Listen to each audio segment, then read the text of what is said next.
Hello guys, अब म हेर्नु धनिया टिप्न जाँदैछु। हजुरलाई म धनिया देखाउँछु। हाम्रो धनिया कस्तो हुन्छ मलेसिया धनिया चाहिँ नेपाल जस्तो धनिया हुँदैन। हाम्रो अर्कै धनिया हुन्छ यहाँको धनिया चाहिँ।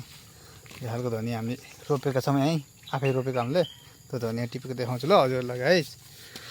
अब ल म टिप्न सुरु गर्न लाग्यो गाइस। अब हेर्नु ल गाइस। अब ल हेर्नु गाइस, यही हो हाम्रो धनिया। यस्तो खालको धनिया हुन्छ यो खालको धनिया गाइस। यसलाई चाहिँ नेपालतिर जङ्गली धनिया भन्छ, तर हामीले अर्को भन्दा यो मिठो लाग्छ त्यही यो रोप्छौँ हामीले यहाँ। यो खालको धनिया गाइस यही हो टक्क। यस्तो मजाको हुन्छ नि यो नेपालमा चाहिँ जङ्गली धनिया भन्छ, यहाँ चाहिँ हामीले रोपेको मलेसियामा यस्तै टिप्ने गाइस यसरी यस खालको गाइस। ल अहिले म अब चाहिँ टिपेर भ्याएपछि देखाउँछु तपाईँलाई है गाइस यो धनिया। ल हेर्नुहोस् गाइस, यस्तो खालको यो धनिया नेपालमा पाउँछ होला नि तपाईँको त छ नि कमेन्ट गर्नु ल गाइस। यो खालको धनिया हो कि हामीले यहाँ रोपेको मलेसियामा। ल गाइस धनिया त देखिहाल्नु भयो होइन, यही हाम्रो धनिया मलेसियामा रोपेको हामीले हाल्ने धनिया तरकारीमा। यो धनिया खान्छ भने अर्को खाँदैनौँ, यही हो गाइस। ल हुन्छ, अब फेरि अर्को भिडियोमा भेटौँ ल। अहिले चाहिँ राखेको ल, बाई बाई गाइस।